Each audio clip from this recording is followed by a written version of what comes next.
ગેરહાજરી में કે ગોપાલભાઈ મારી યારે દોષડું વર્તન કરી ગયા તો મારે રાજકારણમાં રહેવું નહીં તો નકામું પડે. કોઈ એમ ન કહે કે હું દોષડું વર્તન કરું. ભલે હું ધારાસભ્ય મારી ગેરહાજરીમાં કોઈ પૂછજો ભાઈ ગોપાલભાઈને કામકાજને લઈને 100 ટીકા ટિપ્પણી થાય, પણ પબ્લિક આરે કાર્યકર્તા આરે ગમે ભાજપ કોંગ્રેસનો જીતી ગયા પછી વાત ભૂલી જવાની, ગમે પાર્ટીનો આપણું વર્તન દોષડું ન થાય.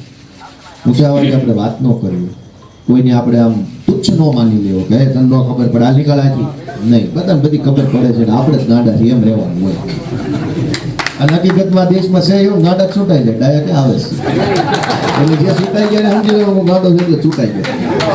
ડાયા માણા ક્યાં છૂટાણા એટલે જે છૂટાણા એને સમજી લેવાનું તમે ડાયા નથી એટલે ડાયા બનવું નહીં ગામની સામે ક્યાંય ગાંડા થઈને જ રહેવાનું. ગાંડા ગાંડો બોલો શું સલાહ આપો, ખોટું કીધું મેં.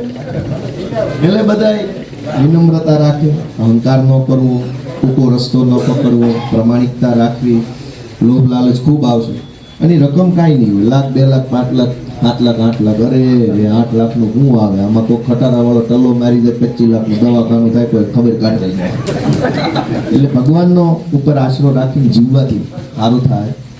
વનરાજભાઈને ખૂબ ખૂબ શુભેચ્છા કે આપણો એક મજબૂત માણસ અજર તો ફાઇટ આપીએ કે એવો માણસ જિલ્લા પંચાયતમાં બેઠો છે એટલે મને એમ લાગે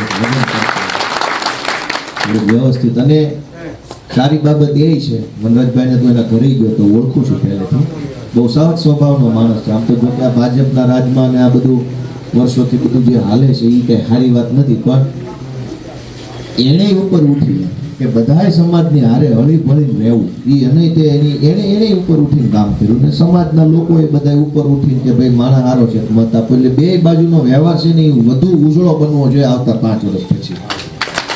એ બે બાજુની જવાબદારી છે, આગેવાનની મોટી જવાબદારી હોય કે ભાઈ આપણી ઉપર ભરોસો મૂક્યો છે. આવતી વખતે ગામ એમ કેવું છે કે અહીં ગામમાં પ્રચાર કરવા ન આવતા મત તમે ગણી લેજો અમારે, એવો વ્યવહાર રાખવાનો હોય.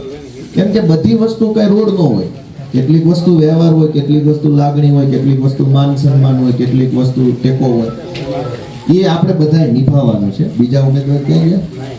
જિલ્લા ચંપુભાઈ આવ્યા નથી?